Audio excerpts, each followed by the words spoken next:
Hey everyone, welcome to this episode of Gotta Go Fast Quickies. I'm your host, Savior X Tannerin, and today, we're going to be playing some Contra. Specifically, I'm going to show you how to beat Contra in 15 minutes or less. You ready? Here we go. So, you might ask yourself, Savior, how can you beat Contra in 15 minutes or less? That is a, fairly short amount of time. Well, here's the little tip for how to do it. There's a little secret, but I'm going to share it just with you guys.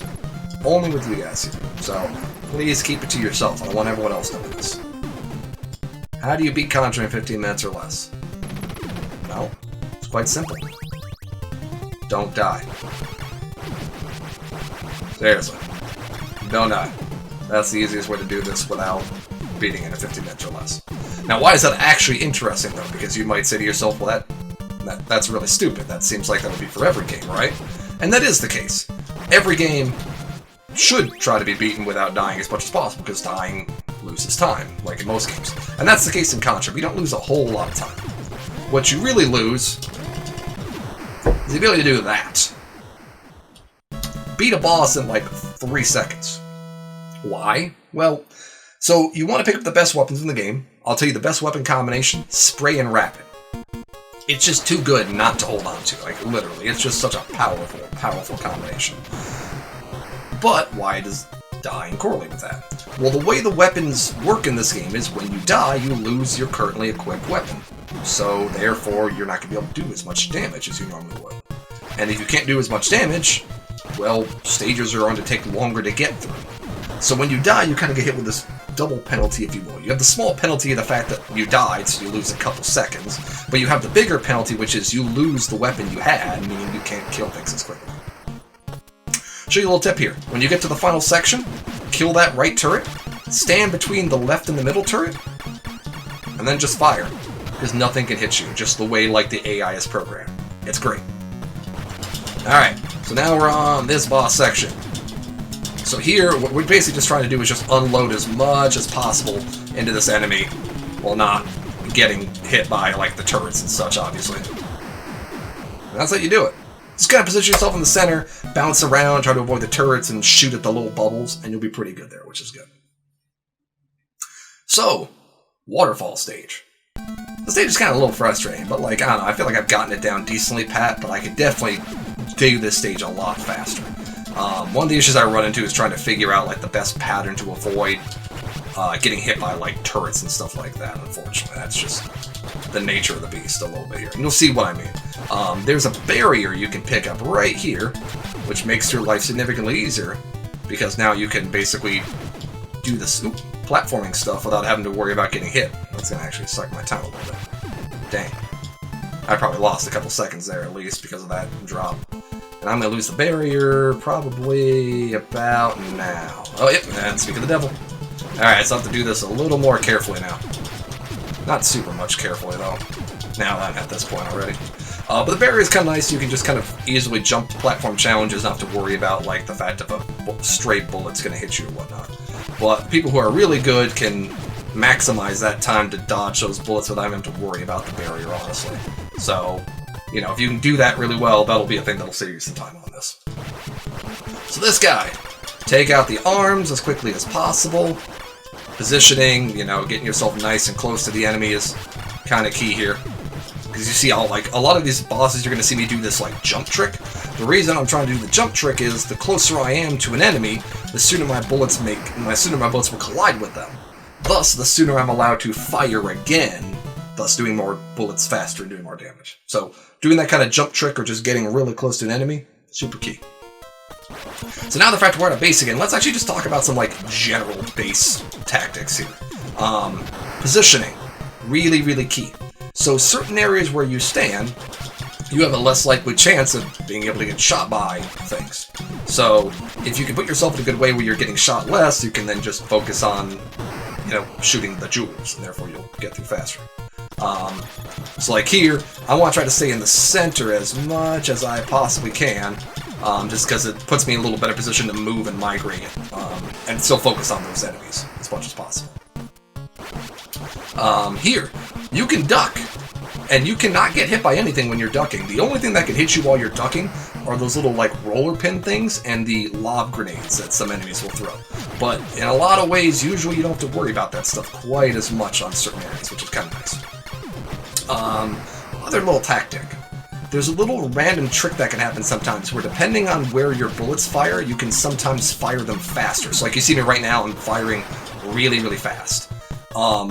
The trick is kind of a little hard to pull off. I haven't found a perfect science to it, but basically the way it works is depending on where your position and where your bullets fire, if you fire again immediately when your bullet makes contact with an enemy, I think is what happens, if I remember reading it correctly.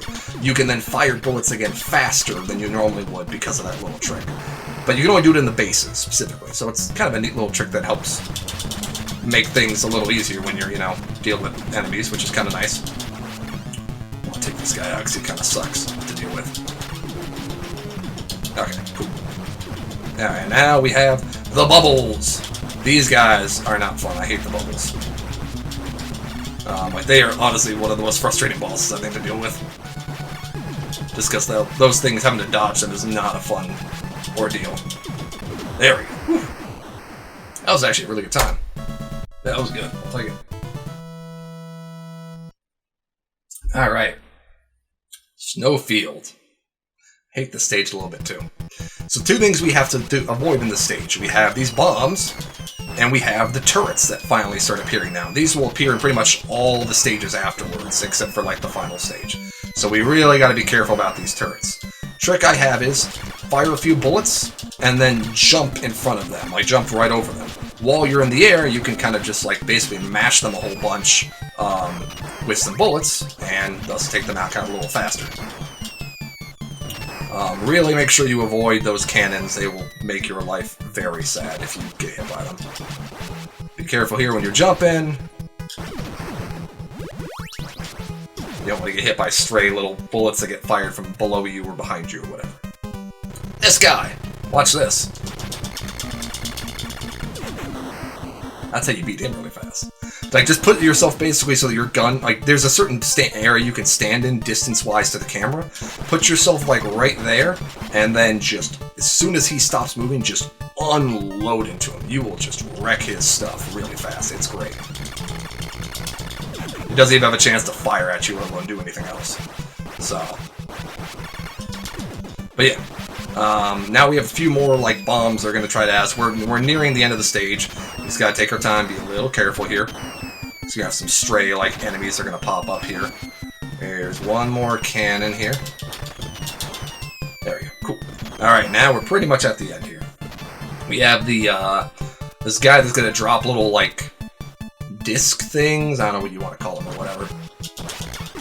So we want to try to just kind of unload into him as much as possible. Oh, and cool, we got him in one phase. That's actually real, like, tough for me. Like, I've only ever been able to get him in one phase. So he disappears after a little bit, and then reappears again. So, like, that's what I mean by phase. I've only been able to pull that off, like, once before, so that's actually pretty good. I'm happy with that. Energy zone. So, we want to be really careful about positioning in this one, because there's a lot of turrets, as you can see. Whoop! Like that, for example. I almost got whacked by that turret again. Ooh, slow down. But we also want to be careful of these little fire things.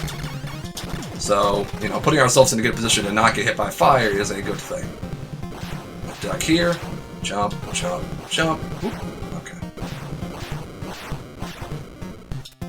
I'm going to play this just a little safer. Woo! Okay, that was actually really close.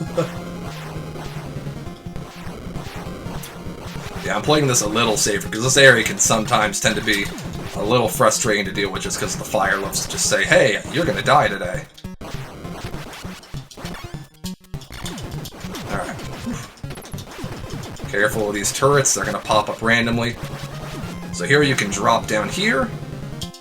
And there we go. Alright, now we have the boss. So this guy does a little bit of hop, skip, and jump, but if you kind of put yourself in a good position, you can just kind of unload into him. Boom! Just like that.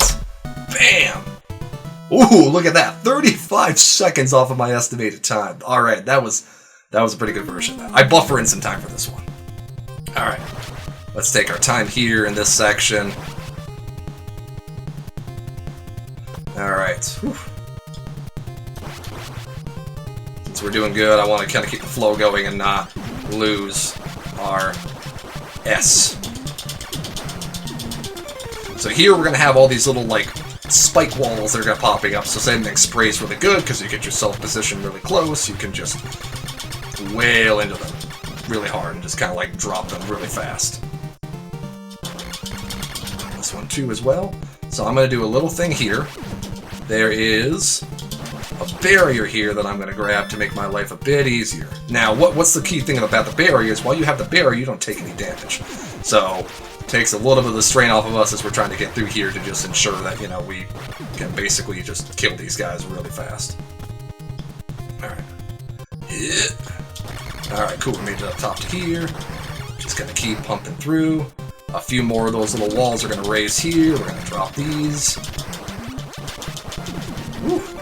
Alright, we're good. Keep it going.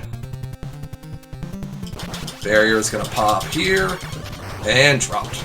Now we gotta be careful here because we're gonna have turrets, a whole crap ton of them that are gonna spawn. Like 4.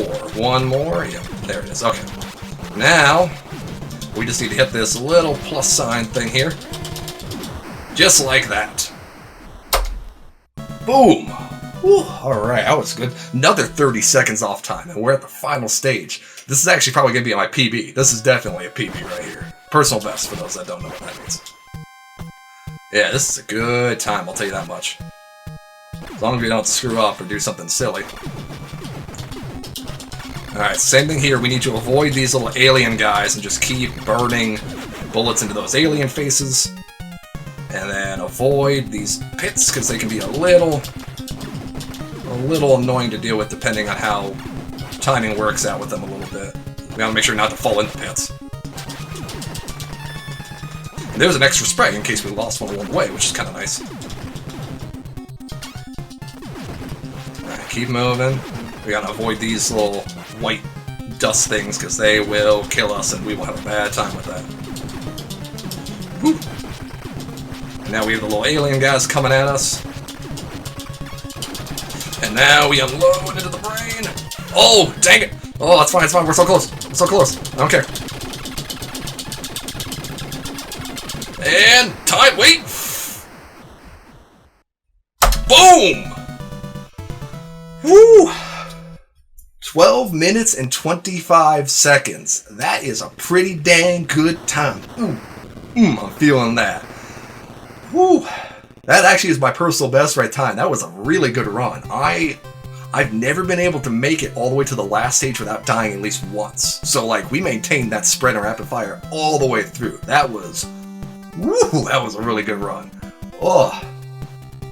Whew, I need to take like a cold shower after that. That was a good run. I'm just feeling it right now. Well, hope you enjoyed this episode of Gotta Go Fast Quickies. As usual, let us know what you thought about in the comments or in chat, and then suggest what other games you'd like us to dig into here, whether they're quickies, regular full episodes, or whatever you may want to try. Like, give me a challenge. My goal is always, I want to take a week or two, try to master a game and get into a decent speedrun time and show you how not difficult it is once you know how the game is played. So, with that said, thank you everyone for watching, continue watching great RetroFizz content, and I will catch you later. See ya.